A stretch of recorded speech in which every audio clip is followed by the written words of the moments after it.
Hello and welcome to Leaders of Tomorrow, India's only daily television platform for small businesses. We bring you the right information to empower you, the SME entrepreneur. Tonight on the show, two small giants in focus. First up, Redesyn. On the other side of a break, Nammalore in focus.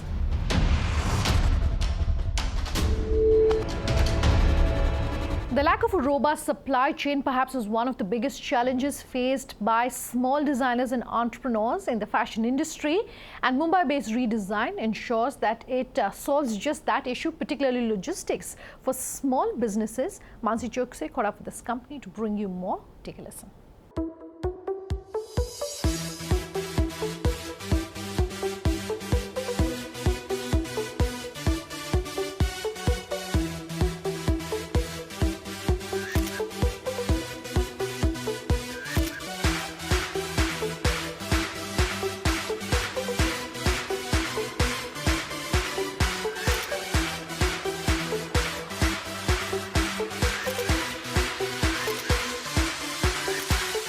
Thank you so much for coming on the show, Shikhar. Thank you for having us. Redesyn is a unique platform where multiple designers are not only selling their designs, but also getting support for manufacturing. Tell us more about this concept and your journey so far. So, being from an apparel production background from NIFT Mumbai, essentially one of the key problems that we saw in the creative entrepreneur or the design entrepreneur space was the go-to-market strategy. Thousands of designers would graduate not just from NIFT but also so many design schools, and a lot of their design and product ideas just stay in their sketchbooks or in their portfolios but never make it to the market. One of the key reasons behind this is the sheer cost of manufacturing, the infrastructure required for it, negotiating with vendors and signing up contracts to maintain the quality and the quantity. So when we started out as a private label, which was one of the first strategies with which we started Redesyn, and we were trying to find online distribution, this was one of the hardest things to do, is aggregating your demand to be good enough in quantity for the vendor to give you the right price, which usually doesn't happen, which is exactly when I saw an opportunity as well as a problem in this situation, that just like us, there's so many thousands of designers who are trying to start out every year but are not able to make it to the market. So we decided to club all of their demand together and on their behalf negotiate with the vendors and create a system and infrastructure which would let them go to market easily and in a way more faster and cheaper manner as compared to how they would do if they were to be doing it on their own. You're working with so many designers and the manufacturing part is there as well. Being a fashion startup, what were the top challenges that you faced? When small-time designers or brands are starting out, they do not get a lot of support from vendors because of quantity issues, and vendors want a minimum cost to which they will create the product. Because of lack of experience, the designers are not able to control the quality in which these products are made. So it makes up for hundreds of small entrepreneurs going to these different vendors with variated demands, non-standardized products, all of them, making it difficult for the vendor to absorb all of these requests, as well as for these entrepreneurs to get what they want. So even when we started as a private label, these were one of the biggest challenges that we had faced.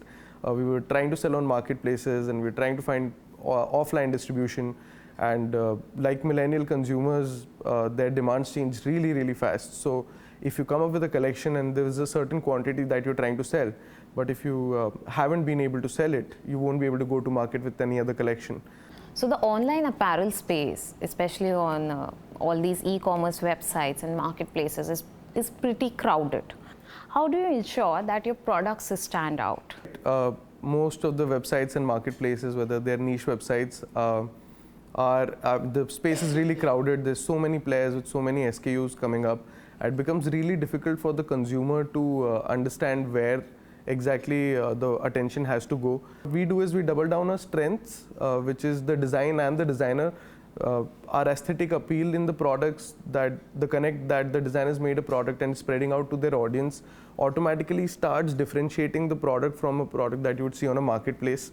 Interestingly enough, any product on Redesyn is exclusive to our platform. It's not available on any other marketplace, which is one of the key factors in making sure that the consumers come back to a platform over and over again as compared to marketplaces. Going back to the discount part, which is one of the most prevalent trends in the industry, I'd say, having sale events and deep discounting. So it's essentially the way the Indian consumer ecosystem is working right now, because the consumers have been trained to think in a certain manner. But I think it's more like offering the consumer the lowest hanging fruit and getting them onto the platform. But post that, it's your product and your consumer experience and how differentiated you are and the value that you provide to the consumer that is going to take you all the way. Tell us something about the designers and artists you have on board. And what is the entire process from drawing board to the packaging? So we have a brilliant mix of designers on the platform. It ranges everybody from graphic designers to illustrators, textile designers. There's stay-at-home moms who are artists. There are fashion designers and textile designers who are probably graduating or are experienced. So it's a huge mix. They're not just based in India but also based abroad. Real-time involvement of a designer in the entire journey, from the product being created to being bought and delivered to the end customer, is absolutely zero. We only want them to do what they do best, is design and spread the word about what they've done. Everything other than that, right from fabric sourcing to printing of the fabric to stitching to customer care, delivery, and making sure the entire experience is worth it for the designer and we maintain the brand identity, is being handled entirely by Redesyn. Tell us something about the market you're catering to. Are you expanding your business or your services or your delivery systems to tier 2 cities, or is it restricted to only tier 1 cities? So our market, like in India right now, the 75% of the Indian population is millennial, and millennials in this age group have very, very fast changing tastes. So we are focusing on that 75% right now and trying to find their sensibilities and their synergies and what ticks them and what makes them purchase, like or dislike something. So it's essentially not restricted to tier 1 cities. There's tons of consumers in tier 2 and 3 cities who come up with brilliant design ideas with a lot of great feedback with which we have been able to improvise the product. Interestingly enough, we've been fortunate and humbled by the fact that we've been able to get personalities like Ranveer Singh, Ayushmann Khurrana, Irfan Khan with our PR and styling network to try out Redesyn products and give us a shout out on social media. And with the number of internet users rising every day in the Indian population, the amount of content that is being consumed is also rising very fast. That's the space that we're looking at, not restricted to India at all. We're also trying to expand globally. We're still trying to find synergy with the global marketplace and what the sensibilities are, but definitely not restricted to tier 1 in India. Since you're working with so many designers, there's a threat of losing your brand identity. Sure. How are you working on that? And how are you trying to channel your identity over the social media and different platforms for people to see that, okay, this is Redesyn signature style? Sure, sure. So, great question. The part where the Redesyn brand identity is concerned, we want our brand identity to be associated with the success of each and every designer or creative professional who is on the platform, because we believe that in the power of community, and we believe that every designer or creative professional has a different sense of style in terms of their color or in terms of the products that they're trying to make. Which is exactly the barrier that we were trying to break when we started out. The identity of Redesyn would be associated with the kind of products and the kind of personalities that we have on the platform, to keep a balance between how the designer is doing and whether they're satisfied with the platform. Yeah, Redesyn is an online only platform. How's it working out with you? Or do you in future want to create some physical touch points for people, for your consumers, so that they can have the look and feel of the products? One of the biggest problems that the fashion e-commerce industry, not just in India but globally, face is the absence of look and absence of hand feel of the product, and you're not able to experiment with the look and feel.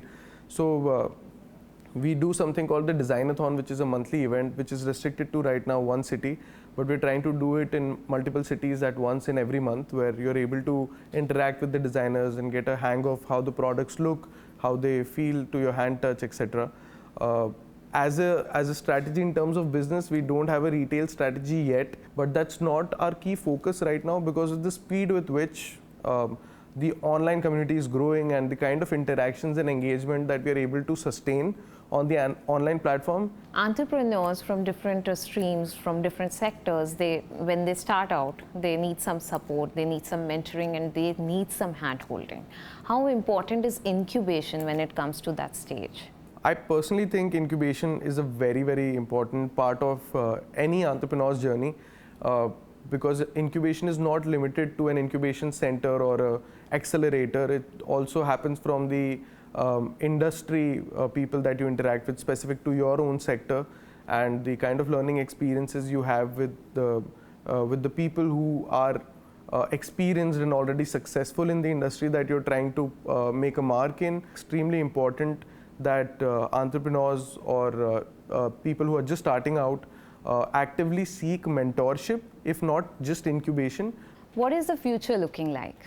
So our next goal is within an year to have at least 15,000 designers actively hosting their shop on the platform, and at least 1 million consumers from India and abroad who appreciate these designers and see a different side of fashion e-commerce that could have been, which we will bring to the front face of the Indian e-commerce industry. Thank you so much for speaking with us. Thank you for having us.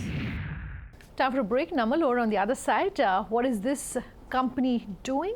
We'll bring you more when we come back. To stay tuned.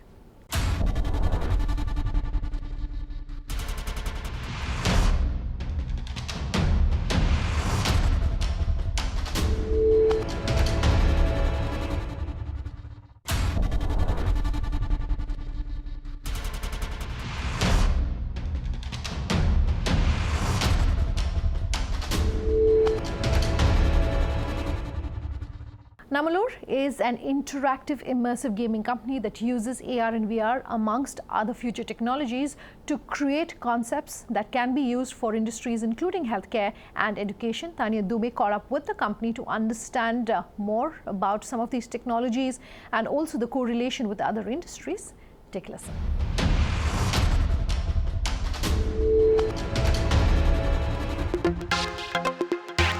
Nammalore Entertainment was started on the pretext of creating an interactive game for children, teaching them about equality between the genders rather than perpetuating sexism, that is the status quo. The gaming company uses mediums like augmented reality and virtual reality to change the conversation by creating cultural conscious games that help children dismiss stereotypical notions at an early age. Thanks, Poonima, for coming on the show. Thank you. I think it's not even been a year since you guys started. That's Why right. don't you tell me about your journey so far? So Nammalore, as you know, is a few months old, but the concept as such started like a couple of months ago before that. It started with Divya and I getting together over hot chocolate, discussing one of the games that has been her brainchild. And through that, we discussed a lot more potential and avenues of doing things together.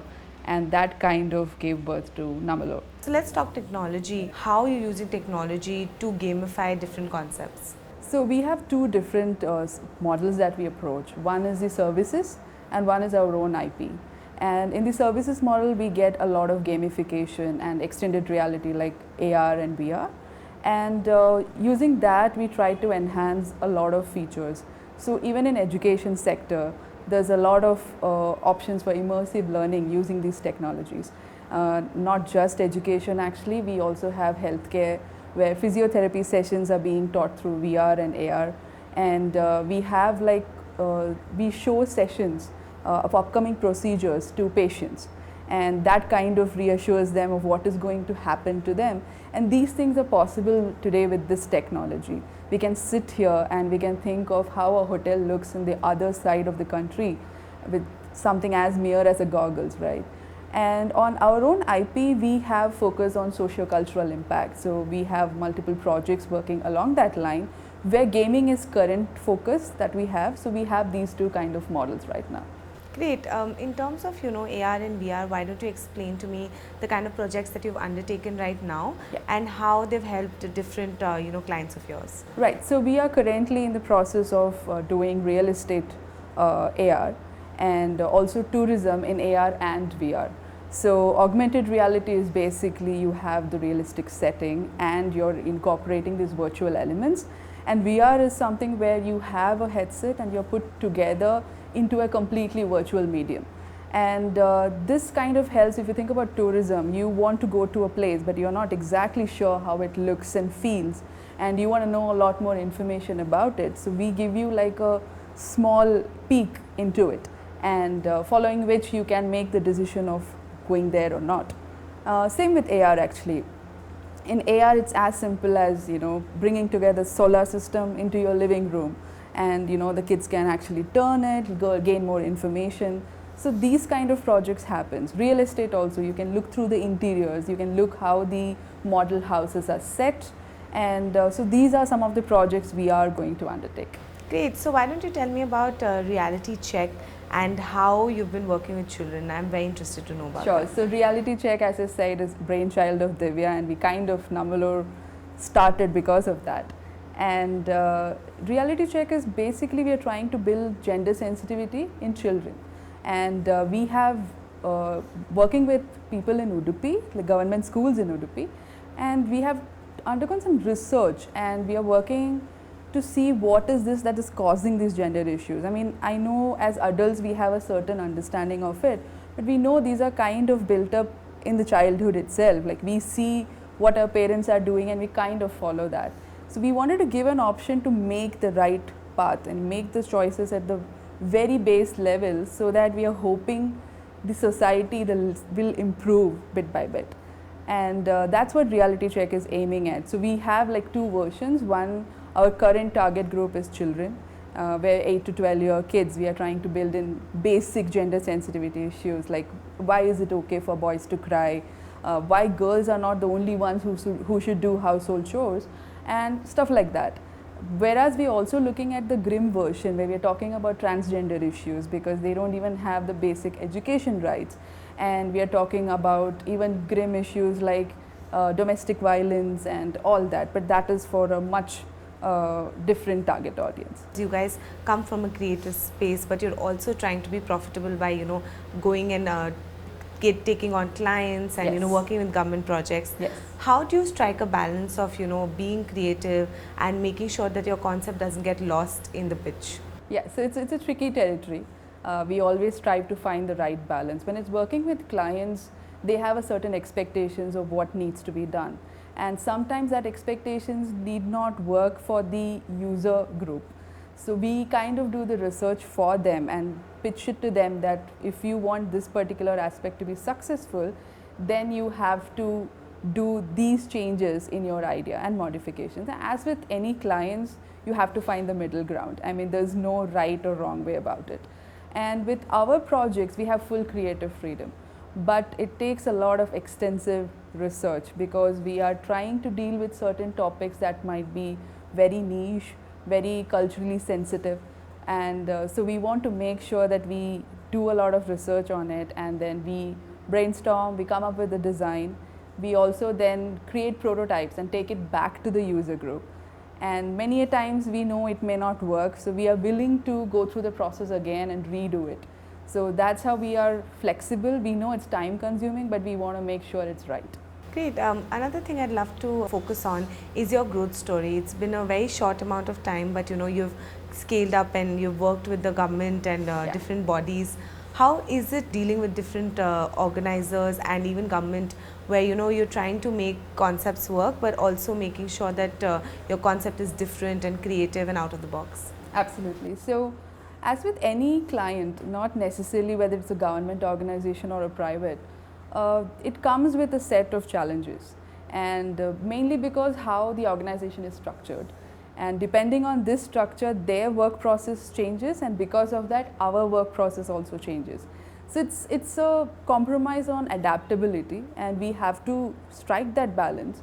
After all, clients are our first customers, and we have to listen to what they have to say, and we keep going back to them. So we do what they ask, and then we also propose what should be done. And when we have that kind of trust factor that's formed between the two parties, it's easier to get the job done. So that's how we go about it. Great. I know you're bootstrapped right now and you're trying to be profitable, but are you looking for funding right now, and what kind of funding do you think that you can get in this space? So yes, we are looking for funding, but we are currently focusing on getting our proof of concepts ready. Like, we want to be 100% sure that our ideas are profitable and has full potential to be a product before we take it to investors, because that's the first question they are going to ask us. And a lot of investors, as far as we know, are interested in the gaming and tech space. We have seen it amongst friends who are entrepreneurs and have been successful at getting funding. And because of that, we know there is a potential market for us to get money, but then we want to bring our A game to it and find the right investor who aligns with our mindset. Because you are in a very niche space which combines design and also technology, Yeah. how do you ensure that you're innovative and out of the box even as new players enter the game? So there are certain things with how to use technology. I mean, this is the reason I have been in the industry for a while, and we have to always keep upgrading ourselves and learning. And technology keeps changing, right? So your creativity kind of continues the same way. It's about how you adapt these technologies to infuse your creativity. So for instance, we are doing another project called Madhuram, which is a Carnatic music based puzzle adventure. This was an ode to my late aunt, T.R. Balamani, who is a Carnatic music guru and an award-winning renowned guru. And when I wanted to explore music, I wanted to pay a tribute to it in my field, like gaming, which is a very different medium. And gaming and music works, but Carnatic music is not something that people have tried to infuse with gaming, and that's something we are exploring. We know that's very experimental. There are a lot of things that could go wrong, but then there are a lot of things that could completely go right. We also have simple adventure games. We are also trying to bring in mythological contents and historical events into games. We kind of want to bring the India we know and the mixture of it to the global audience. That's the kind of vision we have. So let's tie the interview together and talk about gaming as a space itself is at least understood to be very skewed in terms of the audience being a lot male compared to Yes. female. And you're trying to change that. Your first game was about gender sensitivity. Yes. I'd love to understand, how do you think that you can tackle this issue through gaming? So it's an interesting question. Now, it is true, game development as well as gamers is a lot more male dominated. I have been in the industry for roughly 12-13 years and I know how it is. But that has not deterred me. It has made me only more focused on getting more women in this industry, right? So I don't think that gender matters at any point. I have been in this industry and I've reached a good amount of, I have gained a lot of trust and I've reached at a peak, even though I have been a woman. And I don't think that really matters anymore. The industry is much more open, it's willing to accept. And I teach at National Institute of Design, and that's one thing I keep telling my students. At no point is whether you're a hardcore gamer or a casual gamer, you're not supposed to mock anyone. Everyone's a gamer if they choose to be. Whether they play Candy Crush, whether they're playing Dota or Fortnite or PUBG, it doesn't matter. Lovely talking to you, Purnima. Thank Great. you so much. Thank you, for having Rania. us. Thank you so much. Okay, that's our show tonight. If you have any feedback for us, here's how you get in touch. leadersoftomorrowtimesgroup.com is our email ID. On Twitter, Sunanda_J and LOT_ET now. On Facebook, Leaders of Tomorrow on ET Now.